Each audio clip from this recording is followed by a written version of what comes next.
우리 늘사랑 말씀잔치 둘째 날에 오신 모든 분들 주님의 이름으로 사랑하고 또 축복하고 환영합니다. 앞뒤 좌우에 계신 분들 한번 환영합니다 이렇게 인사할까요? 시작. 환영합니다. 네, 감사합니다. 어젯밤에도 또 오늘 오전에 우리 직분자 세미나 가운데에도 하나님의 말씀의 은혜가 풍성하게 임했습니다. 자녀에게 좋은 음식을 주고 싶은 것이 모든 부모의 마음이겠죠. 교회를 섬기는 목회자로서 늘 사랑하는 성도분들에게 좋은 영의 양식을 공급하고 싶은 소망이 제게도 있었습니다. 특별히 이번 말씀 잔치를 통해서 그 어느 때보다 좋은 영의 양식을 공급해 주시는 주님께 감사와 찬양을 올려드립니다. 이제 둘째 날 저녁인데요. 하루하루 시간 가는 게 저는 너무 아까운 것 같아요. 시간이 좀 천천히 갔으면 좋겠다. 목사님 좀 더 계셨으면 좋겠다. 그런 마음이 있고요.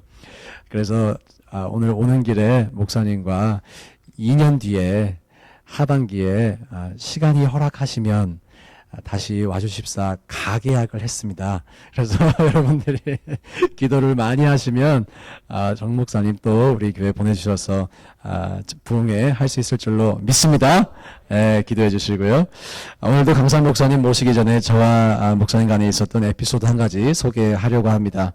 제가 정순영 목사님을 인생에 처음 배웠던 것은요, 2010년 6월의 어느 날이었습니다. 날짜는 정확하게 기억이 안 나는데요. 당시 제가 다니던 침례 신학대학교에서 9 to 6라고 하는 그런 기도 행사가 있었어요. 오전 9시부터 저녁 6시까지 기도하는 훌륭하신 선배 목사님들을 모셔서 말씀 듣고 기도하는 그런 시간이었고, 그때 정순영 목사님께서 여러 강사분들 중에 한 분이셨습니다. 이제 집회를 다 마치고 앞에서 사회자가 그러시더라고요. 오늘 집회를 하면서 가장 은혜 받은 목사님께 가서 신학생들이 줄을 서서 기도를 받아라 그러시더라고요. 그때 제가 줄을 잘 섰습니다. 그래서 정승용 목사님께 줄을 섰어요. 그때 기도 받는데 목사님께서 저에게 에스겔 36장 37절의 말씀을 이렇게 주시면서 격려하셨습니다. 그리고 이렇게 말씀하셨어요.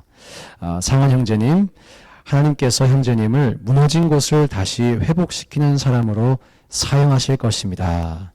그래서 더 많이 기도하십시오. 이렇게 말씀하셨습니다. 그 말씀을 듣고 제가 깜짝 놀랐습니다. 왜냐하면요, 저희 어머니와 가깝게 지내시는 권사님께서 늘 저를 위해 기도하실 때마다 이렇게 말씀하셨어요. 아마도 아드님은 무너진 곳을 다시 회복시키는 사람으로 하나님께서 사용하실 것입니다. 이렇게 말씀하셨어요. 그래서 무너진 곳을 다시 세우는 사람이라고 하는 그 표현이 저에게는 컨퍼메이션이 된 것이죠. 그 뒤로 무너진 곳을 다시 회복시키는 사람이라는 그 말씀은 목회자로서의 저의 정체성이 됐고 사역의 비전이 됐습니다. 애틀랜타의 교회를 개척하라고 주님께서 명령하실 때도 애틀랜타가 영적으로 무너져 있는 안타까운 곳이라는 이야기를 또 듣고 이곳을 다시 일으키는 사람으로 부르신다는 그 믿음으로 제가 오게 됐습니다. 무엇을 말씀드리려고 하냐면요, 하나님의 말씀은 우리의 삶에 비전과 방향성을 주는 줄로 믿습니다. 오늘 제 인생에도 하나님의 말씀의 통로가 되어주셨던 귀하신 우리 정승용 목사님, 우리 모두의 삶과 또 공동체를 향해 오늘도 귀한 말씀의 통로가 되어주실 줄로 믿습니다. 목사님 등단하실 때 늘사랑에 보낼 수 있는 가장 깊은 사랑과 감사의 박수로 환영하겠습니다. 환영합니다.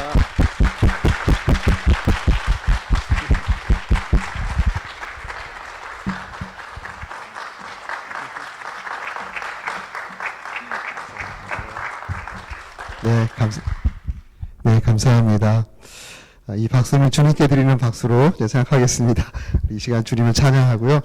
또 주님을 찬양하는 중에 성령님께서 우리 가운데 함께 해주시고 우리 찬양을 받으시고 우리 모두에게 은혜를 주신 줄로 믿습니다. 오늘 하루 종일 이 티를 입고 다녔습니다. 늘사랑 아틀랜타 늘사랑 멤버처럼 이 티를 입고 다녔는데요. 너무 기쁘고 즐거웠어요. 그리고 편안하고 또 앞으로 우리 늘사랑 교회를 통해서 또 아틀란타에 하나님께 새로운 역사를 이루실 것을 또 기대하는 마음으로, 기도하는 마음으로 하루 다녔는데요. 오늘 저녁에 이 티 입고 말씀 전해도 괜찮죠? 네. 지금 허락하지 않으시면 어떻게 하겠어요? 너무 감사하고요. 또 우리 목사님 좀 전에 그 말씀 이렇게 해주시는데 저는 그때 참석해서 같이 기도했던 거 이건 기억이 나는데 제가 목사님께 하나님 그때 주신 감동의 말씀을 이렇게 전했는데 저는 잊어버렸어요. 그걸 생각하면서 통로가 된 사람은 다 잊어버리는 겁니다. 또 잊어버리는 게 뭐 당연한 거고요. 하나님 말씀만 살아있으면 되는데요. 하나님 말씀이 우리 목사님께 살아서 또 하나님께서 그 말씀으로 목사님의 삶과 사역을 인도해 가시는 걸 들으면서 너무 감사하고 또 살아계신 하나님을 찬양하는 마음이 제 마음 가운데 더 많아졌습니다.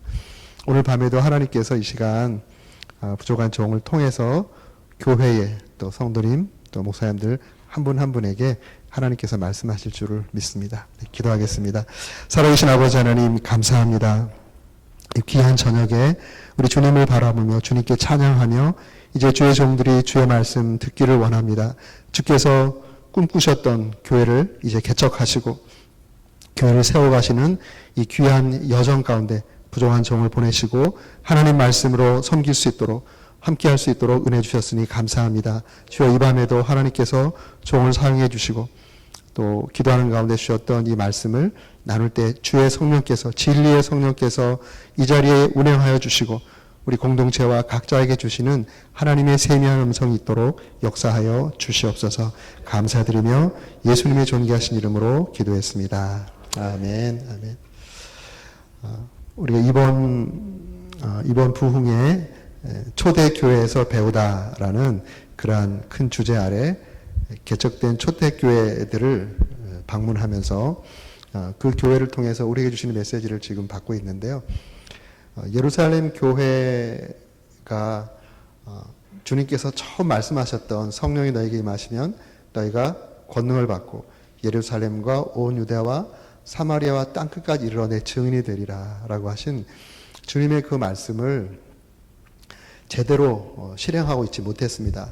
예루살렘 자체 내에서는 엄청난 부흥이 있고 3,000명, 5,000명이 구원받는 놀라운 역사가 있었지만 안타깝게도 그 복음으로 흩어지지를 못했던 것이죠. 그럴 때 하나님께서 이제 그 교회를 흩으셔서 복음을 전합니다. 그래서 저는 그걸 생각하면서 한 교회가 메가처치, 초 메가처치로 크는 것보다 rapid growth보다 주님께서 더 원하시는 것은 rapid spread구나 이런 생각을 하게 됩니다. 예루살렘 교회가 굉장히 큰 교회로 정말 짧은 기간에 놀랍게 성장을 했지만 주님께서는 한 교회가 비약적인 성장하는 것으로 만족하지 않으시고 더 중요한 것은 이 복음이 흩어져 나가는 것을 주님께서 원하셔서 이제 그들이 원치 않았지만 환난을 허락하게 되십니다. 그래서 오늘 본문에 보면 19절 말씀에 그때의 스데반의 일로 일어난 환난으로 말미암아 흩어진 자들이 베니게와 구로 안디옥까지 이르러 유대인에게만 말씀을 전하는데 이제 그들이 흩어지게 되었죠. 스데반 제일 처음 세워진 7분의 안수 집사님 중에 한 분이 순교당하는 그러한 교회로 봐서는 엄청난 일이죠. 그러한 일을 이제 당하면서 사도들만 예루살렘 교회에 거의 남고 믿는 사람들이 흩어지게 됐습니다. 뿔뿔이 흩어지게 되었는데 안디옥까지 이르러 말씀을 전하는 그러한 일이 있었습니다. 지금 예루살렘에서 지금 안디옥, 터키 남쪽에 안디옥이 있습니다. 터키가 이렇게 지금 그 터키 땅을 보면 위에 해변으로 해서 이렇게 해서 약간 보스포러스 해협 지나서 유럽 일부를 포함해서 남쪽으로 이렇게 돼 있거든요. 근데 거기 마치 그 소의 그 젖꼭지처럼 이렇게 밑으로 쭉 내려온 땅이 있어요. 거의 시리아 그 딱 맞는 거기가 안디옥입니다. 지금 안디옥. 그래서 성지순례를 할 때 안디옥은 시리아 국경하고 접하고 있기 때문에 IS가 지금도 활동하고 있어서 위험해서 성지순례 할 때 거기를 이제 사람들이 못 갑니다. 못 가는데 안디옥 교회가 저한테 굉장히 큰 의미가 있기 때문에 작년도죠. 작년도 재정연도인가요? 안디옥을 갔다 왔어요, 제가요. 그래서 안디옥에 그 당시 제가 방문했을 때 안디옥에 개신교회가 하나 있습니다. 하나. 근데 그 교회에서 제가 이 본문으로 설교를 했어요. 안디옥 교회 후예들 앞에 이 본문으로 이제 설교를 하는 그런 일이 있었는데요. 그 안디옥까지 이르러서 복음을 전하게 된 것입니다. 그러면서 거기에서 이제 안디옥 교회가 탄생됩니다. 그래서 개신교 성령이 임하시고 교회가 개척되고 복음이 전파되는 과정 가운데 예루살렘 교회가 첫 번째 교회였다면 두 번째 교회가 안디옥 교회입니다. 근데 하나님께서 안디옥 교회를 놀랍게 사용하셨죠. 사실 안디옥 교회는 그 당시로 보면 그 팔레스타인 거기가 아니라 디아스포라 유대인들을 중심으로 또 그곳에 있는 헬라인들과 디아스포라 유대인들이 같이 만들어진 그러한 교회입니다. 그게 두 번째 교회로 탄생이 되고 그 교회를 시작으로 해서 전초기지로 해서 복음이 전 세계에 흩어지는 놀라운 역사가 일어나게 된 교회가 안디옥 교회입니다. 우리 지금 여기 계신 분들이 다 디아스포라 코리안들이잖아요. 예. 하나님께서 전 세계에 흩어놓으신 하나님의 귀한 백성들입니다. 특별히 우리는 복음을 갖고 있는 사람들이기 때문에 주님의 뜻 가운데 흩어진 사람들입니다. 그래서 우리 특별히 이민교회에게 있어서는 이 안디옥 교회가 굉장히 큰 의미가 있다. 저는 이렇게 생각을 하는데요. 오늘 두 번째 이 말씀으로 우리 안디옥 교회에서 무엇을 배워야 할 것인가. 초대교회에서 배운다고 할 때 안디옥 교회가 든든한 교회로 세워지고 또 하나님께서 안디옥 교회를 통해서 복음을 전 세계에 흩으시는 전초 기지를 삼으셨는데 이제 이 교회를 통해서 꿈꿔볼 수 있는 것이 우리 아틀란타의 늘사랑 교회가 안디옥 교회처럼 든든히 세워져서 정말 이 땅과 열방에 복음을 전하는 그런 선교의 전초 기지가 될 것을 주님의 이름으로 축복합니다. 그렇게 쓰임받기를 주의 이름으로 축복합니다. 그렇게 쓰임받기 위해서 우리 안디옥 교회를 통해서 한번 배워보겠는데요. 20절 말씀에 이렇게 말합니다. 그 중에 구브로와 구레네 몇 사람이 안디옥에 이르러 헬라인에게도 말하여 주 예수를 전파하니. 안디옥에 이르러서 헬라인에게도 주 예수를 전파했다. 이 말씀이 굉장히 의미 있는 말씀입니다. 이 말씀을 좀 더 잘 이해하기 위해서 안디옥이라는 도시가 어떤 도시인가. 제가 이번에 갔을 때도 보니까 안디옥의 그 당시 로마 당시에 유명한 것이 건물하고 길이잖아요. 건물하고 길. 그런데 그 당시 이 길에 모자이크, 크리스천 모자이크를 해놓은 것이 엄청 많은 거예요. 그래서 거기를 한 군데를 이렇게 모자이크 박물관이 따로 있고요. 또 모자이크가 길에 새겨져 있는 곳을 이렇게 발굴해가지고 그 위에 영국 자본을 가져다가 그 뮤지엄 호텔인가? Museum of Art Hotel in Antioch인가? 뭐 이렇게 이름에 호텔을 세웠어요. 그래서 그 호텔에 들어가면 그 밑으로 내려보면 다 그 어마어마한 로마 길 유적이 있는 바로 그런 호텔입니다. 거기도 가서 이렇게 봤는데요. 그런 것처럼 안디옥이 그 당시에 로마 문명이 굉장히 꽃피었던 곳이에요. 어떤 학자의 제임스 켈소우라고 하는 성서 고고학자에 의하면 그분이 이제 사도 바울의 발자취를 따라서 그러면서 그런 책을 썼는데요.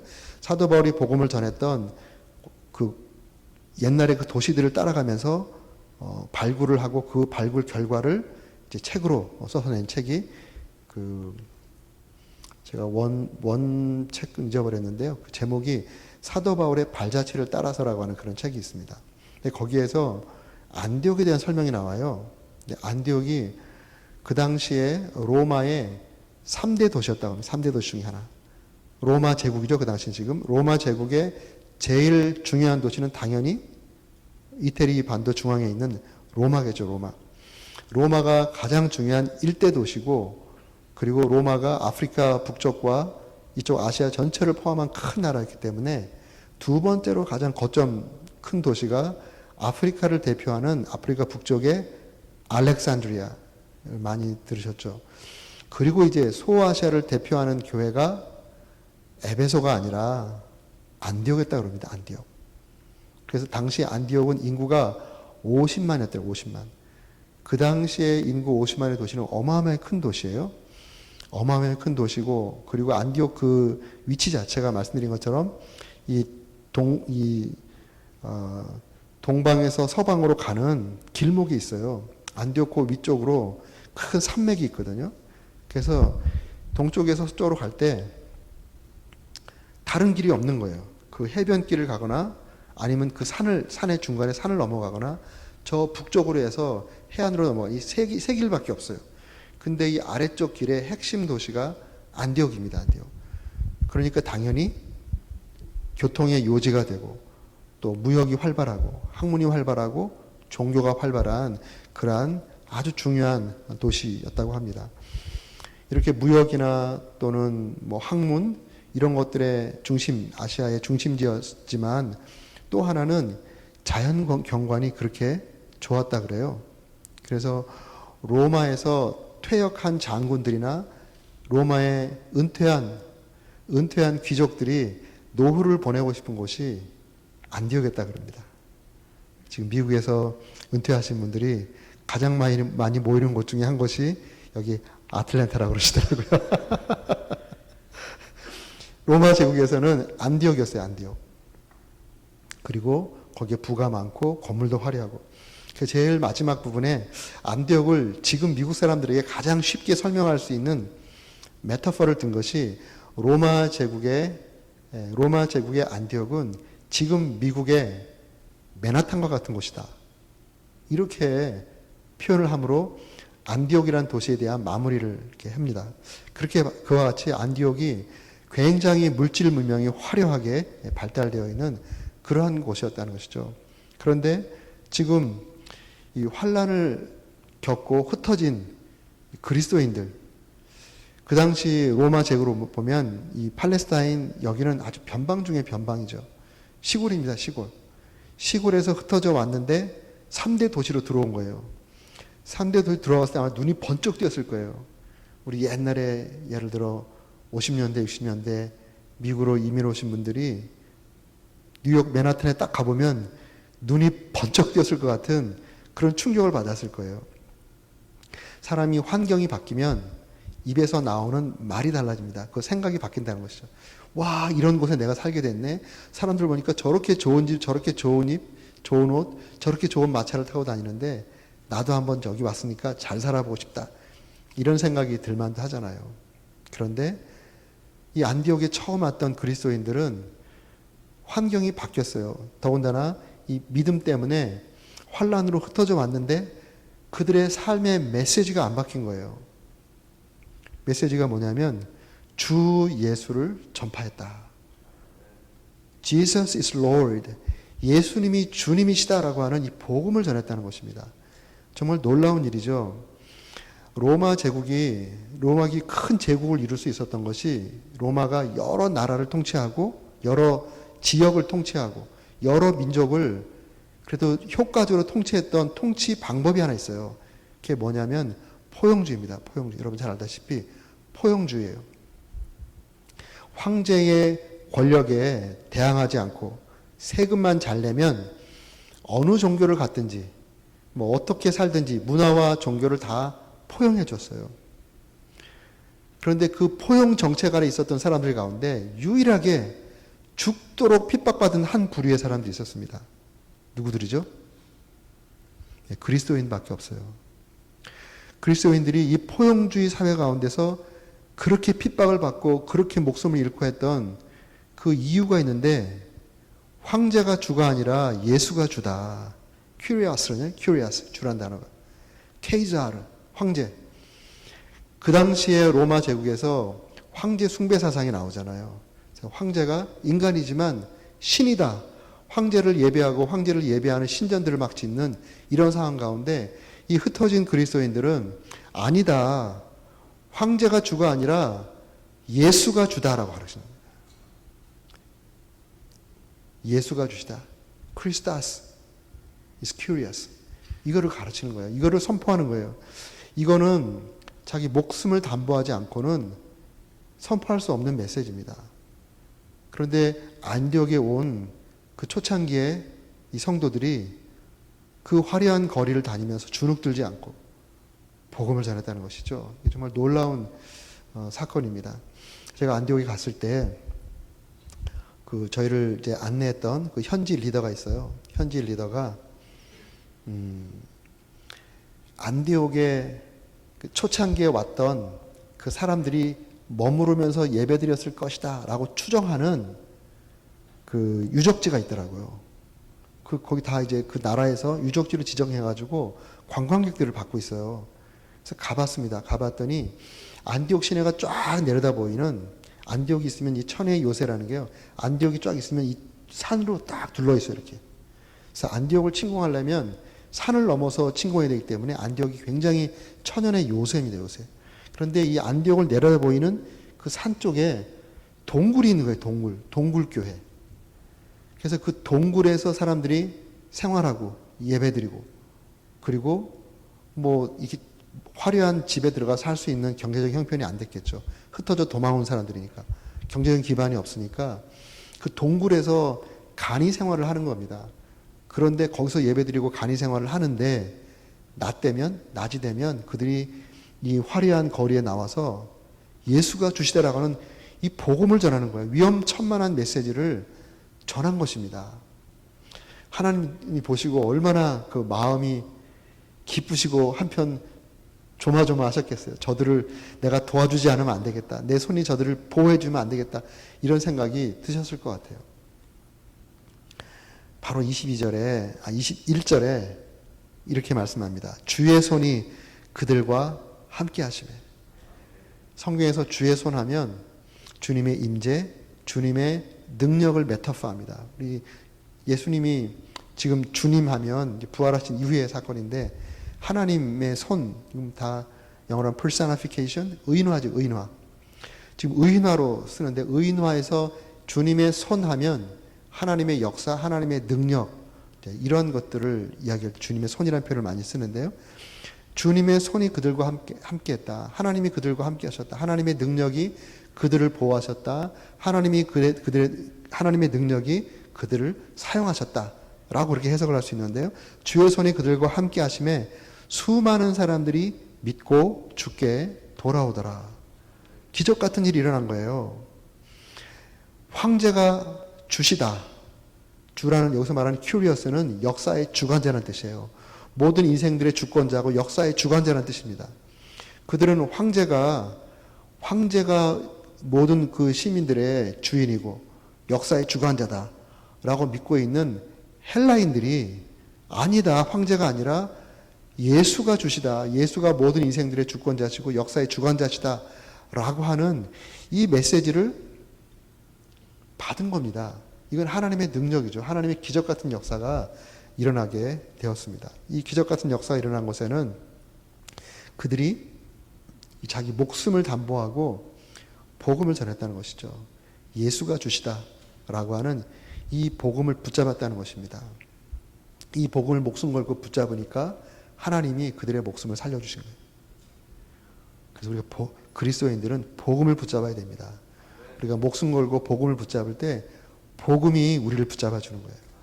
그런 역사가 일어나는데 여기 그런 역사가 일어났습니다. 자, 거기에 이제 터키에 방문했을 때, 특별히 이제 작년에 갔을 때, 작년인 것 같아요.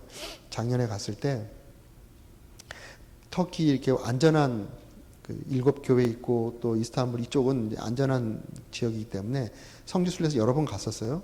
근데 이 동부, 이 시리아 국경 타고 가는 쭉 이 동부 지역은 가보질 못했어요.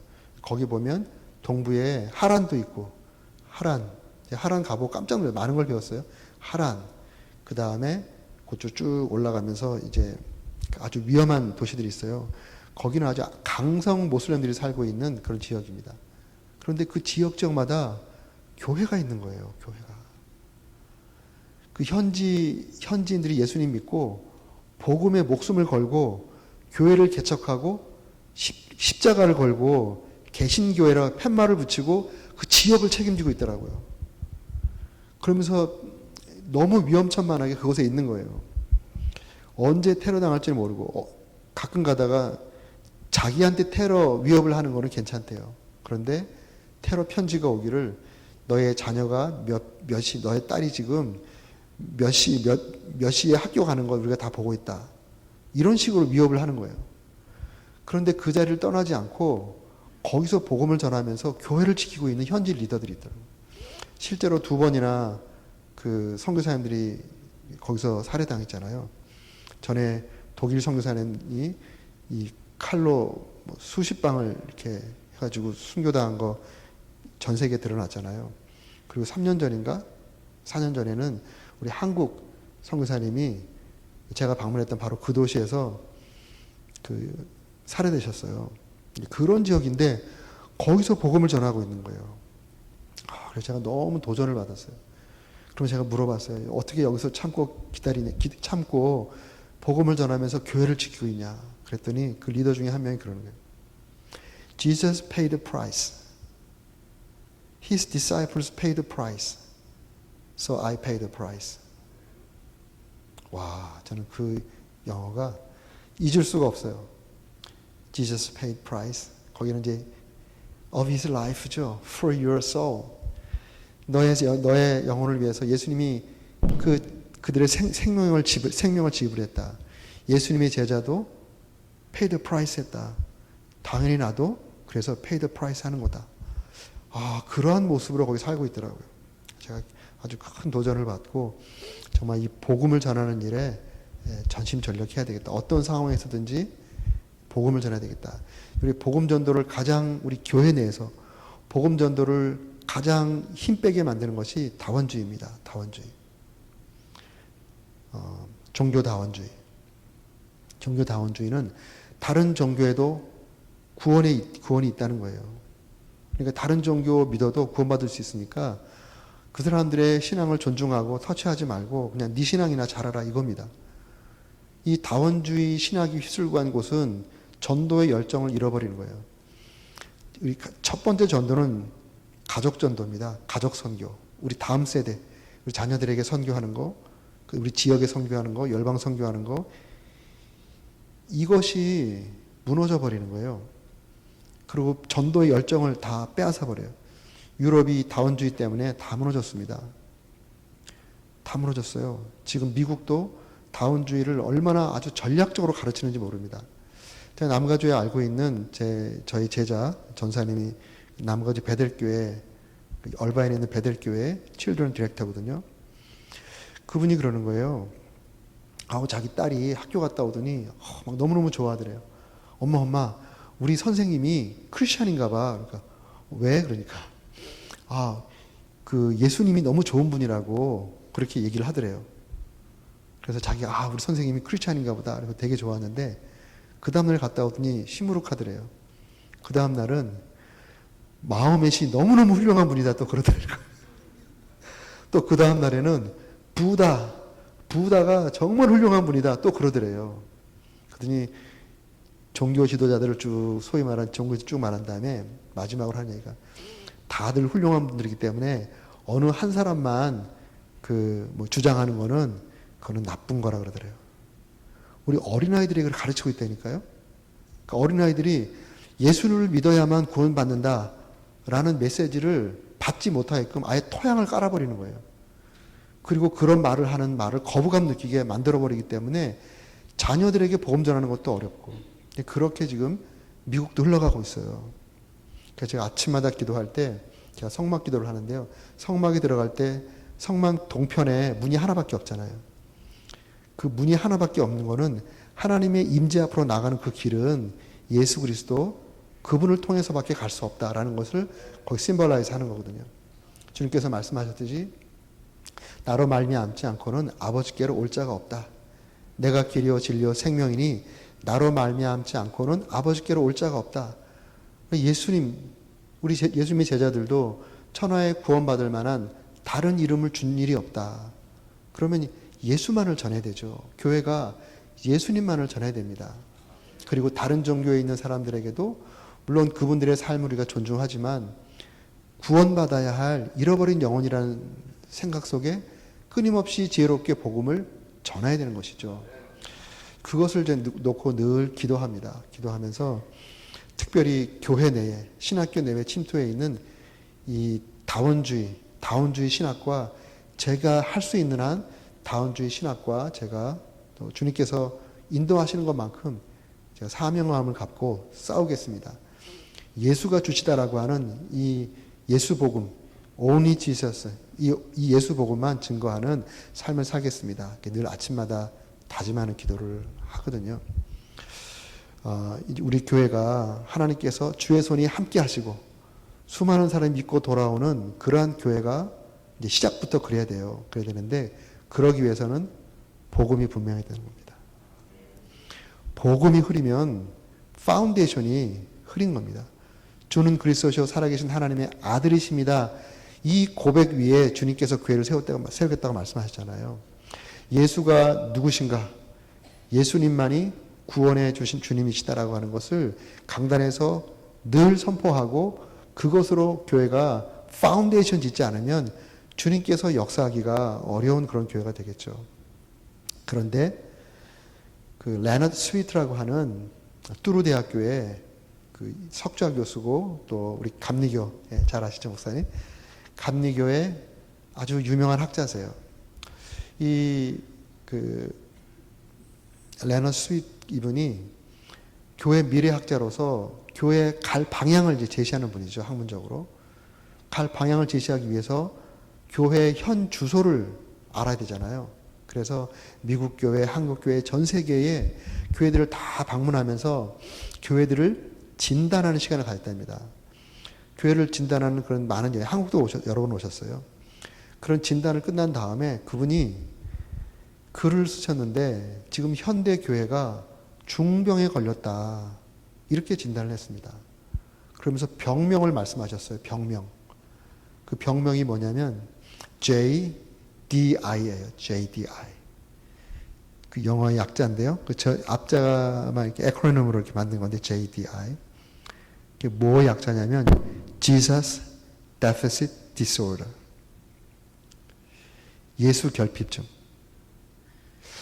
예배를 드리고 강단에 설교를 들어보고 성도를 대하는 나눌 들어보니까 예수님 복음에 대한 이야기보다 어떻게 하면 우리가 잘 살까? How to manage your finance. How to have happy family. 리더십. 뭐 다 좋은 말입니다. 다 우리가 견지해야 할 그러한 삶의 메시지들이에요. 그런데 뿌리가 없는 채로 그 곁가지 같은 것들만 너무 얘기하더라는 거예요. 현대인들이 너무 상처를 많이 받았기 때문에 상처에 대한 상담 설교, 치유 설교 다 필요한 겁니다. 그런데 가장 중요한 복음이 빠져 있는 거예요. 1년 내내 설교 들어도 예수님의 죽으심과 부활하심, 또 예수님이 지금 내 인생의 주인이시다. 예수님이 내 인생의 주인이니까 예수님의 생각대로 내가 살아야 된다. 라고 하는 나를 철저히 죽이고 예수님의 주인 삼고 살아가는 것이 그리스도인의 삶이다. 예수님 중심적인 메시지보다는 어떻게 하면 성도들의 문제를 성도가 중심이에요. 메시지를 성도인들의 니드가 막 이끌어가는 그런 교회들이 많더라는 겁니다. 그러면 점점점 예수 중심, 복음 중심의 교회가 아니라 사람 중심의 교회가 되다가 흐지부지 되는 영향력을 잃어버린다는 것이죠. 그러면서 그분이 그렇게 진단한 다음에 처방을 했는데 Jesus Declaration Movement를 해야 되겠다. 예수 선언운동. 그래서 예수 선언운동 그리고 복음 설교할 때 어떤 본문을 설교하든지 간에 시작이든지 마지막이든 중간이든 간에 예수께서 우리를 위해서 죽으시고 우리를 위해서 부활하셔서 지금 예수님이 우리 인생의 주인이시다. 라는 것을 전하고 성도님들에게 도전하고 내가 내 인생의 주인으로 살아가는 것이 아니라 예수님이 내 인생의 주인으로 내가 죽고 예수로 사는 그러한 삶을 끊임없이 도전하는 그러한 운동을 해야 된다라고 이렇게 아주 중요한 메시지를 주셨습니다. 저는 거기에 100% 동의합니다. 100%. 사도 바울이 로마 교회에 가면서 로마서에 보면 뭐라고 말합니까? 내가 너희들에게 복음 전하기를 원한다. 생각해 보세요. 교회 이미 다 복음을 아는 분들인데 사도 바울이 자기 꿈에 그리는 로마 교회에 가기 전에 로마서를 보내면서 내가 복음 전하기를 원한다. 그들은 이미 복음을 받은 사람들이잖아요. 그런데 복음 전하기를 원한다. 이것은 하나님 나라의 복음, 예수님이 나를 온전히 통치하시는 우리가 예수님 믿고 구원받은 백성이지만 여전히 하나님의 나라는 이미 이루어졌지만 already and yet 이루어져 가고 있는 하나님 나라, 완성될 하나님 나라. 우리 복음의 구원의 세 측면이 있잖아요. 하나님 나라의 복음, 우리가 온전히 주님 앞에 우리가 온전히 굴복되는 이 하나님 나라의 복음을 그 전하기를 원했던 그 마음을 읽을 수가 있는 것입니다. 그래서 우리 늘사랑 교회가 정말 복음의 든든한 반석 위에 성도는 누구를 붙잡고 얘기해도 복음의 핵심 요소 세 가지. 그분이 나를 위해서 죽으셨다. 그분이 형제 자매의 죄를 위해서 죽으셨습니다. 그분이 3일 만에 부활하셨습니다. 그분이 내 인생의 주인이십니다. 이 하나님 나라의 복음을 누구든지 다 얘기할 수 있게끔 강단에서 강조하고 또 끊임없이 선포하고 그래서 복음을 전하고 그래서 주님께서 기뻐하시면서 주님의 능력이 함께하는 이런 교회가 될 수 있기를 주님의 이름으로 축복합니다. 제가 방문하지는 못했는데요. 인도에 가면 캘커타에 그 인도 선교 최초의 선교사님이 갑자기 생각이 안 나네요. 그 근대 선교의 아버지, 우리 침례교 선교사님이신데, 그 선교사님이 300몇 년 전에 인도 선교를 시작하면서 개척한 교회예요. 근데 그 교회가 300년 동안 예배를 드리면서 매 주일 예배마다 그가 우리의 죄를 위해서 죽으셨습니다. 그가 3일 만에 부활하셨습니다. 그분이 우리 인생의 주인이십니다. 300년 동안 강단에서 주일마다 복음 선포를 했대요. 윌리엄 캐리, thank you. 윌리엄 캐리 개척한 그 캘커타에 있는 교회가 있는데 그 교회가 300년 동안 주일 강단에서 매번 복음을 전했대요. 그런 전통을 잘 살리시기를 그래서 주님의 손이 함께하지 않을 수 없는 교회로 세우시기를 주의 이름으로 축복합니다. 아멘. 그리고 또 이제 그 안디옥 교회를 통해서 우리가 배울 수 있는 두 번째가 안디옥 교회 22절 말씀 보면 예루살렘 교회가 이 사람들의 소문을 듣고 바나바를 안디옥까지 보내니 예루살렘 교회가 모교회죠, 모교회. 그 교회가 환란이 있으면서 이제 성도들이 흩어지면서 이제 교회가 개척되는 소식을 들었는데 안디옥, 그 멀리 떨어져 있는 안디옥에 교회가 세워졌다는 소식을 듣게 됐습니다. 그래서 그 교회를 잘 지도하고 잘 안내하기 위해서 예루살렘 교회의 아주 중요한 리더 중에 한 사람인 바나바를 파송했어요. 그러니까 바나바가 지금 여기 온 상태입니다. 바나바가 가서 보니까 23절 말씀에 그가 이르러 하나님의 은혜를 보고 기뻐하며 모든 사람에게 굳건한 마음으로 주와 함께 붙어 있으라라고 권했다고 합니다. 이 말씀을 보면 지금 이 교회가 셋업이 됐어요. 이미 이 안디옥 교회가 지금 바나바가 오기 전에 먼저 와가지고 목숨 걸고 복음을 전해서 교회가 세워진 그런 교회입니다. 그러면 헌신한 것만큼 사실은 어떻게 보면은 현상적으로 보면 영적 지분이 있는 거예요. 교회 보면 헌신한 것만큼 그분의 어떤 말씀의 무게라든지 영적인 지분이 있어요, 지분이. 그런데 정말 성숙한 사람들은 그 지분을 십자가 앞에 다 내려놓는 것이죠. 다 내려놓고 끊임없이 주님만 바라보고 섬기는 것이 성숙한 그리스도인입니다. 근데 얼마큼 헌신했다고 그 자기 지분을 챙기면 아직까지 미숙한 사람이에요. 아니, 헌신하지 않는 게 좋습니다. 그 단계에서는. 근데 여기에 있는 분들이 자기가 목숨을 담보해가지고 복음을 전하 교회가 세워졌는데 전혀 관계없는 사람이 바나바가 모교에서 와가지고 여기서 권했다는 말은 설교했다는 얘기예요. 갑자기 외부에 와서 그들의 리더가 돼버린 겁니다. 그러면 다른 사람들은 몰라도 이미 리더십이 있는 사람도 있을 거 아니에요. 먼저 와서 헌신하고 그분의 전도 때문에 구원받은 사람들이 많다고 했는데 지금 많다고 했으면 그분들에게 복음을 전했던 리더들이 있을 거 아니에요. 나중에 13장에 가면 아주 다양한 그룹의 리더들이 있는 것을 우리에게 말씀해 줍니다. 그 리더들이 있었는데 하나님께서 바나바를 예루살렘 교회에서 파송했다라는 이 사실 하나 때문에 바나바를 리더들이 있음에도 불구하고 그 리더들의 리더를 삼습니다. 그분의 가르침을 받는 것이에요. 그분의 권위를 인정하고 그분의 가르침을 받는 것입니다. 또 리더도 바른 리더야 되죠. 바나바는 참 좋은 사람입니다. 성경은 말하죠. 24절 말씀, 바나바는 착한 사람이요 성령과 믿음이 충만한 사람이라. 리더는 좋은 리더가 되어야죠. 그리고 또 리더가 와서 보니까 교회를 봤을 때 건물이 어떻고 뭐 몇 명 모이고 이게 중요한 것이 아니고 거기에 하나님의 은혜가 있나 없나 이거를 본 지도자라면 바른 목사예요. 바른 목사. 제가 바른 목사라기보다도 제가 우리 아틀란타 느스란 교회 보니까 하나님의 은혜가 있어요. 아멘. 제가 어디서 느끼냐면 찬양에서부터 느낍니다.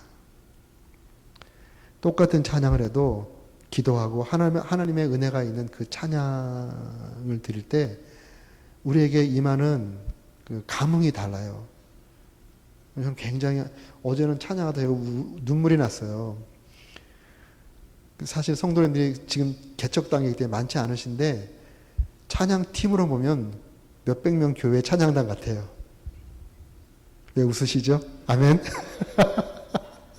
여기 우리 베이스 치는 자매님하고 일렉트릭 기타 치는 자매님 보면서도 제가 물론 인도하시는 분들, 키보드 하시는 분 다 너무너무 좋으시지만 그 웃으면서 이렇게 기타를 치시는 그 모습이 얼마나 아름답고 좋든지 이 찬양에 은혜가 있고 또 성도님들 교제할 때 정말 사랑이 있고 은혜가 있고 소망이 있는 거 너무 감사했습니다. 인원이 뭐 많고 적고 이런 걸 떠나서 교회 건물이 있고 없고를 떠나서 그 공동체 안에 하나님의 은혜가 있는 거예요. 은혜가. 이걸 보고 제가 참 기뻤는데 아마 바나바가 그걸 보고 기뻐했나 봐요. 그리고 또 교회 입장에서는 바나바의 리더십을 인정하고 바나바를 세워준 거죠. 세워준 거. 나중에 바나바가 거기서 이제 목회를 했잖아요. 목회를 하다 보니까 헬라권에 있는 그러한 성도이다 보니까 디아스포라 유대인들도 있고 아까 헬라인에게도 복음을 전했다 그랬죠. 여기 처음에는 유대인들에게만 복음을 전하는데 몇몇 사람들이 헬라인에게도 복음을 전했다. 그러면 그 교회 안에는 유대인도 디아스포라 유대인도 있고 헬라인도 있는 거예요. 바나바는 아무래도 이 히브리 쪽에 유대인의 그러한 리더죠. 그래서 그가 더 잘 목양하기 위해서 이 냉철한 헬라인들의 냉철한 머리, 히브리인들의 신비로운 가슴, 이 두 가지를 다 겸비한 리더가 필요했던 모양이에요. 그러면서 생활한 사람이 바로 사울입니다. 사울이 주님을 만나기 전에 그가 헬라 철학을 다 능통했잖아요. 그리고 또 가말라엘 문화생으로 율법을 배우고 히브리인 중에 히브리인으로 유대인의 신비로운 또 예수 부활하신 주님을 만나고 그 신비로운 가슴을 갖고 있는 사울이죠. 그 당시에는 사울. 그리고 헬라의 철학을 이해하고 있는 사울. 그 사람이 생각이 나서 그 사람을 찾아갑니다. 안디옥에서 지금도 다소가 있어요. 다소에 가면 저도 가봤는데 다소에 가면 바울의 우물이라는 게 있어요. 바울이 거기서 살았을 것이다. 바울의 우물이 있는데 그 다소까지 찾아가서 지금처럼 무슨 뭐 텍스트가 있는 것도 아니고 그냥 무작정 찾아가서 만난 거죠. 거기서 사울을 만나서 사울을 데려와서 사울과 함께 1년 동안 제자 양육을 하잖아요.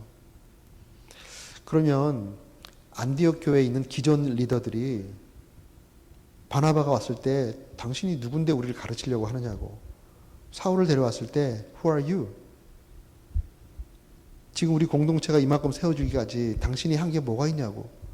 리더십을 주지 않을 수 있잖아요. 그런데 이 안디옥 교회는 하나님께서 보내신 그들의 사람을 리더로 키워낸 교회예요. 리더로 키워낸 교회. 하나님 입장에서 봤을 때 나중에 보면 바울과 바나바가 제1대 세계 선교사가 되잖아요. 그럼 하나님께서는 복음이 땅크가 흩어지길 원하니까 누군가를 세워서 이 사역을 시키고 싶은데 이 사람을 키워낼 공동체를 하나님께서 찾고 계셨겠죠. 그리고 믿고 안디옥 교회에 맡겨준 거라고 저는 생각이 들어요. 근데 안디옥 교회가 사람을 잘 세운 겁니다. 그리고 이제 13장에 가면 때가 되었을 때 하나님께서 그들을 보내서 그 교회 내에서 지도자로 성장한 것을 보고 그 두 사람을 주님께 시키실 일을 위해서 따로 떼어놓으라고 이제는 내어놓으라고 그렇게 하잖아요. 안디옥 교회 그걸 보면서 안디옥 교회 특징이 뭐냐면 안디옥 교회가 될 수 있었던 것은 사람을 키우는 교회였습니다. 사람을 키워내는 교회. 첫 번째 특징은 복음이 분명한 교회. 두 번째가 사람을 세우는 교회입니다. 우리 교회가 이 땅에 개척되고 또 교회가 이렇게 세워질 때 사람들이 군중 같은 사람들이 많이 모인다고 뭐 교회가 성장했다 좋아했다 그거 아무것도 아니에요. 그 가운데 정말 주님께 쓰일 수 있는 하나님께서 의도하신 것만큼 하나님께서 마음껏 쓸 수 있는 사람들을 키워내지 못하면 군중처럼 모여졌다 흩어지는 것은 아무것도 아니에요. 제가 러시아에서 선교하신 선교사님을 만나 같이 얘기를 하게 됐어요. 그 선교사님이 지금은 미국에 들어와 계세요. 그래서 더 이상 현장 선교를 낙심해가지고 이제 안 하세요. 그분이 러시아에 처음 갔을 때 그때 막 글라스노스트 끝난 다음에 막 선교가 부를 듯 일어났잖아요. 그래서 공산주의에 실망한 사람들 또 옛날에 그 러시아 정교회 거기에 실망했던 사람들이 개신교 사람들이 갔을 때 어마어마하게 몰려들었어요. 그러니까 성사님이 가가지고 러시아 말을 배우고 러시아 말로 제자 양육을 해서 일꾼들을 키워내기도 전에 그냥 개신교 예배드린다 이런 강당에서 예배드린다 그러면 하루에 수백 명씩 몰려드는 거예요. 그러니까 너무 좋아가지고 성사님이 뭐 언어를 배우고 문화를 배우고 그럴 틈도 없이 그냥 막 사람들이 몰려들으니까 건물 사고 더 큰 건물하고 한국에 보고하면서 지금 뭐 교회에 이번 주에 뭐 200명이 늘었습니다. 300명이 몰려옵니다. 한국 교회는 또 막 신나가지고 막 건물 사주고 돈 보내고 막 그랬는데 지금은 그 사람들이 싹 다 빠져버렸어요. 교회마다 텅텅 비었어요, 지금은. 왜 그랬을까? 사람을 키우지 않은 거예요, 사람을. 사람이 많이 몰려드는 숫자로 교회가 성장한다, 성공한다, 잘못된 환상을 갖고 있었다는 겁니다. 사람들이 많이 모이는 것은 뭐 안 모이는 것보다 낫죠. 그렇지만 그 가운데 사람이 하나님의 그 일꾼으로 세워지는 그것이 없으면 그 흩어지는 것은 아무것도 아니에요. 주님께서 우리에게 지상명령을 주셨는데 지상명령이 핵심이 뭐냐면요. 제자가 되라가 아닙니다. 제자가 되라가 아니라 제자를 만들어내는 제자가 되라는 것이에요. 너희는 가서 모든 족속으로 제자를 삼아 그러잖아요. 제자를 삼기 위해서는 자기가 제자가 돼야 되는 것이죠. 자기가 제자가 되고 그리고 제자를 삼아야 될 거 아니에요. 제자를 삼을 수 있는 제자를 만드는 것, 그러한 사람들을 키워내는 게 교회의 목적이에요. 근데 많은 경우에 내가 제자가 되는 것으로 만족합니다. 그것으로만 만족해요. 근데 거기서 더 나가야 되는 거예요. 내가 제자가 되는 거는 예수님 지상명령의 어떻게 보면 반성취입니다. 반성취. 진짜 성취는 내가 다른 사람을 주님의 제자로 양육할 수 있는 제자가 되야 되는 거예요. 그런 사람을 키워내야 되는 것입니다. 교회가 숫자가 불어나기 전에 지금 굉장히 중요한 시기예요, 목사님. 교회의 숫자가 불기 전에 지금 정말 주님의 일꾼으로 다른 사람들을 양육할 수 있는 하나님의 훈련받은 제자들을 지금 막 훈련시켜야 할 때예요. 사람을 세워야 할 때예요. 그리고 사람들이 몰려들면 사람들이 뭐 우리 교회 몇 명이 됐다. 뭐 30명이 됐다. 50명이 됐다. 이 숫자는 별로 중요하지 않아요. 우리 교회 안에 30명, 50명, 100명, 1000명이 모여도 정말 제자를 삼을 수 있는 주님의 제자가 몇 명인가. 이게 중요한 겁니다. 이게 중요한 거예요. 하나님 입장에서도 우리 각자에게 하나님께서 주시는 사명이 있잖아요. 소명이 있고. 그 사명과 소명을 이루어낼 수 있는 그렇게 지도자로 세워질 하나님의 계획이 있는 거예요. 그러면 하나님께서 어떤 사람을 어느 교회에 보내서 기대를 갖고 보내죠. 가서 이 사람을 이렇게 세워서 주님께서 의도하신 만큼 정말 의미 있게 인생을 살 수 있도록 기대를 갖고 사람을 보내줘요. 그런데 그 교회가 그 사람을 그만큼 키워내지 못한다면 하나님께서 더 이상 보내줄 이유가 없잖아요. 교회 성장, 사람들이 몰리고 교회 성장이 되는 거 하나님께서 하시는 것입니다. 여기다 보면 주의 손이 그들과 함께 하심에 수많은 사람이 믿고 죽게 돌아오더라. 여기 다음에도 또 큰 무리가 여기도 이에 큰 무리가 죽게 더하여지더라. 바울과 바나바가 그들을 잘 가르치니까 이제 사람들이 더 많아졌어요. 이거 다 하나님께서 하시는 것입니다. 바울과 바나바를 통해서, 교회를 통해서 하나님 하시는 일인데, 하나님께서 자기의 백성을 어느 교회에 보낼 때 기대가 있어요. 내가 내 이 사랑하는 자녀를 보낼 때 그 교회를 통해서 주님께서 의도하시는 만큼 성장해서 주님의 일꾼이 되기를 기대하는 마음으로 사람을 붙여주시는 거예요. 근데 제가 목회를 하면서 이렇게 쭉 보니까 교회는 두 종류가 있어요. 사람이 가서 세워지는 교회가 있는가 하면 사람이 가서 망가지는 교회가 있더라고요. 안타깝게도. 목사님들도요.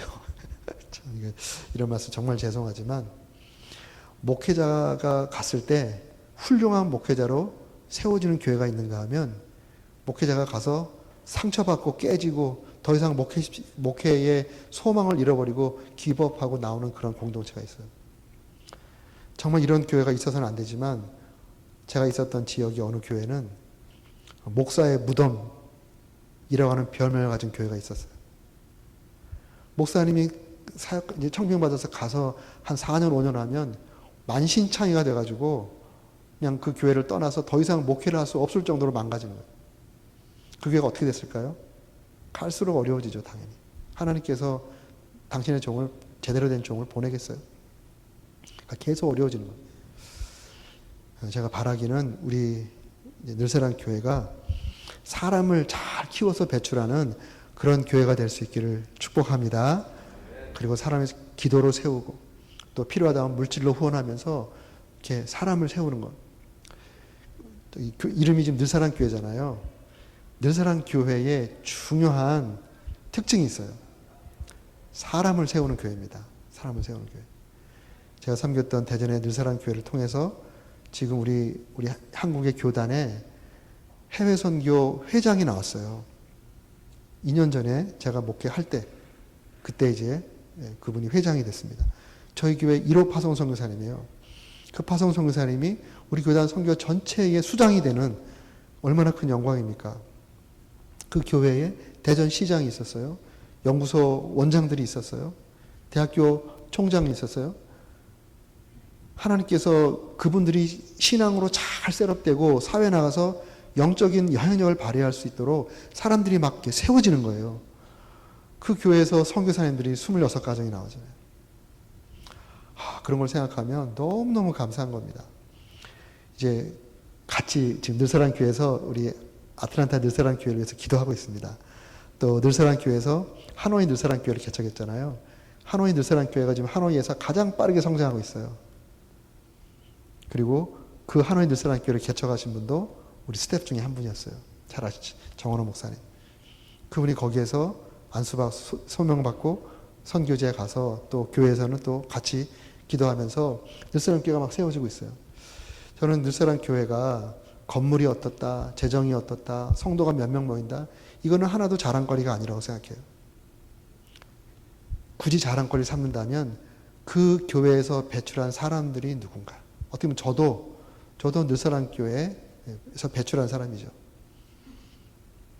그래서 교회에서 사람을 세우고 사람이 마음껏 성장할 수 있도록 기회를 주고, 그리고 주를 위해서 마음껏 쓰임받을 수 있도록 격려하고 세워주는 그런 교회, 그러한 교회를 잘 이루실 수 있기를 주님의 이름으로 축복합니다. 여러분들이 모판이에요.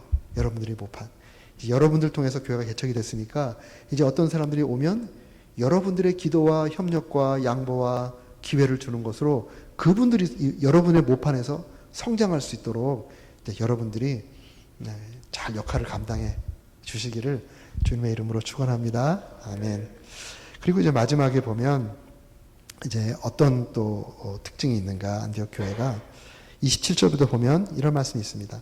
그때 선지자들이 예루살렘에서 안디옥에 이르니 그 중에 아갑으로 하는 한 사람이 일어나 성령으로 말하되 천하에 큰 흉년이 들리라 하더니 글라우디오 때에 그렇게 되니라. 제자들이 각각 그 힘대로 유대에 사는 형제들에게 부조를 보내기로 작정하고 이를 실행하여 바나바와 사울의 손으로 장로들에게 보내니라.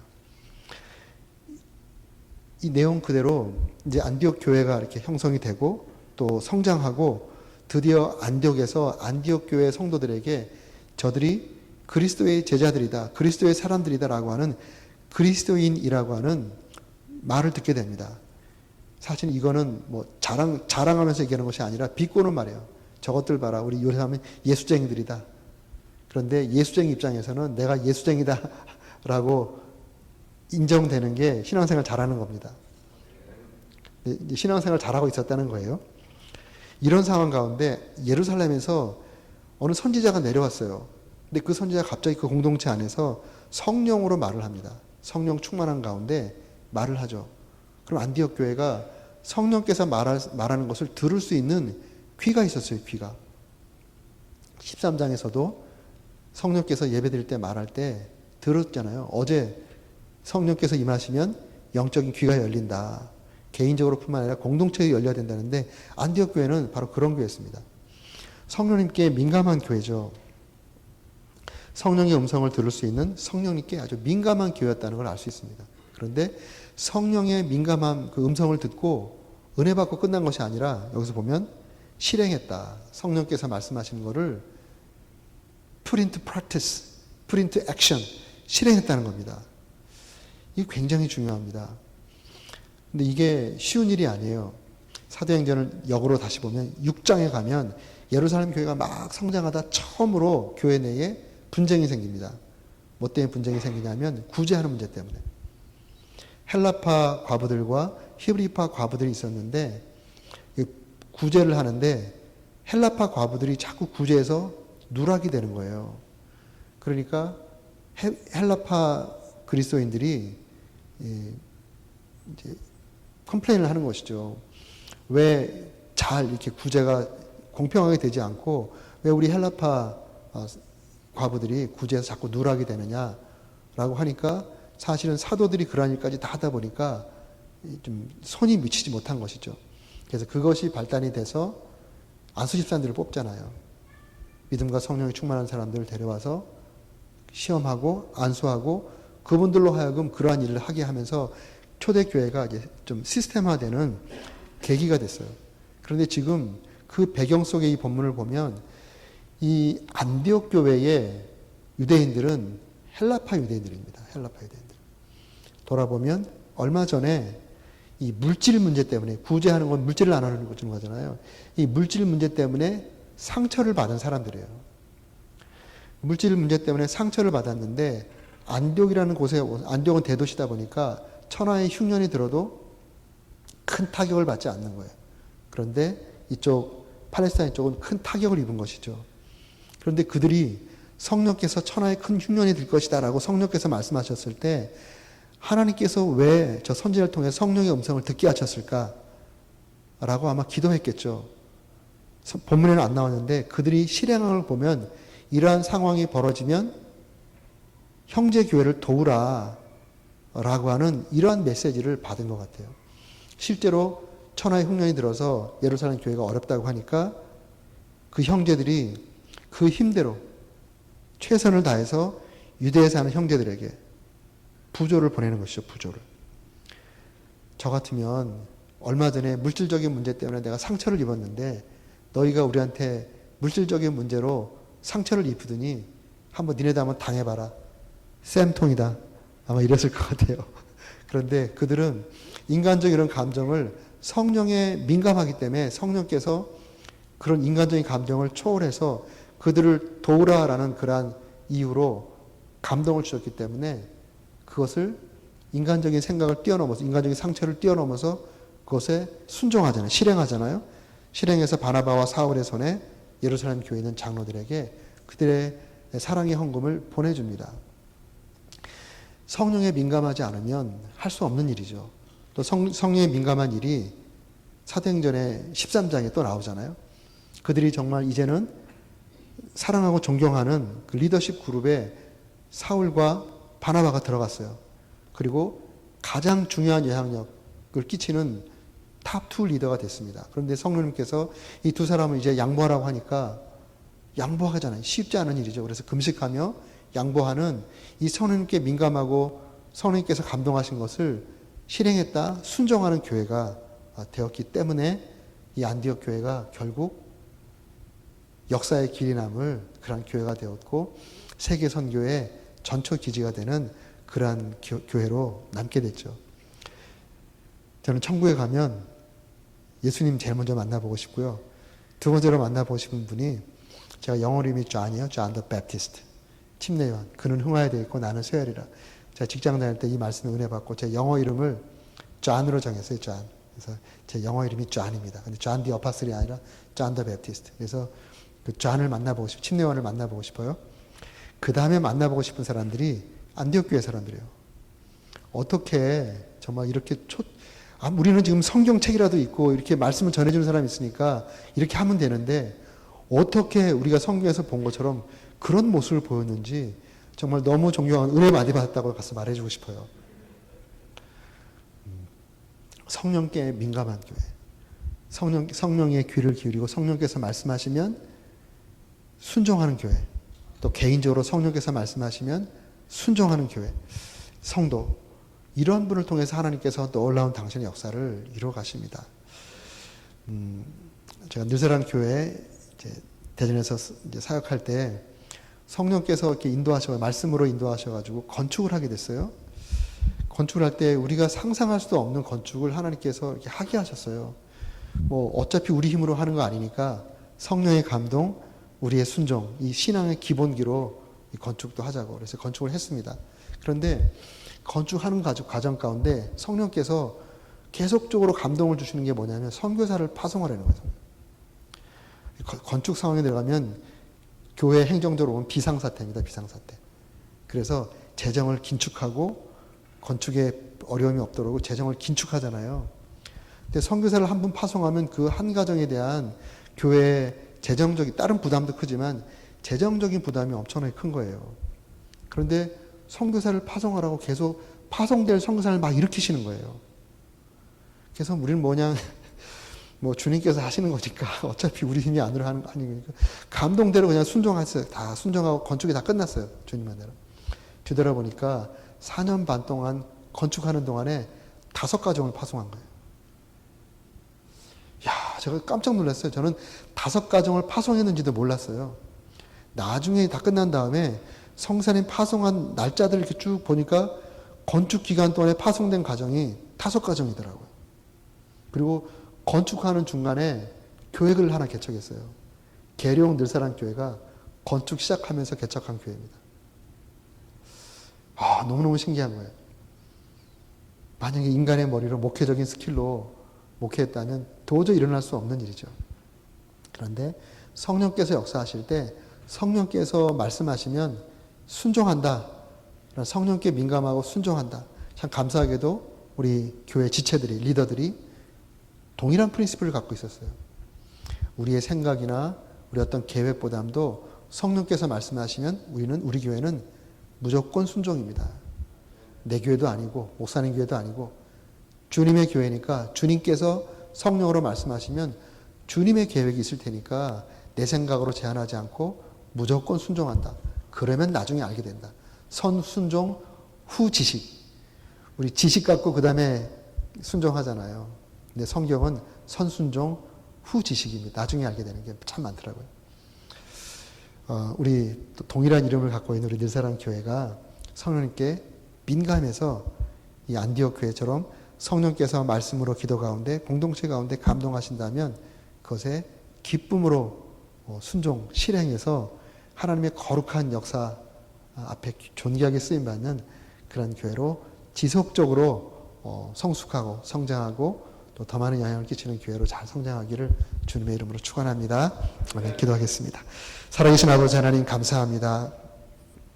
아틀란타 이 중요한 지역에 하나님께서 늘사랑 교회를 세우시고 주님의 몸된 교회 핏값으로 사신 주의 공동체를 세워가시니 감사합니다.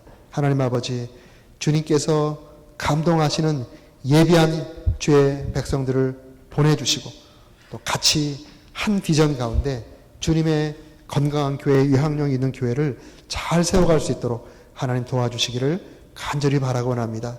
주여 주의 손이 함께하기 위하여 이 강단에 주님의 메시지 복음의 메시지가 마르지 않도록 날마다 은혜 베풀어 주시고 우리 사랑하는 성도님들의 삶의 메시지가 예수님이 주시다라고 하는 이 복음의 메시지가 분명할 수 있도록 하나님 도와주시기를 간절히 바라고 원합니다.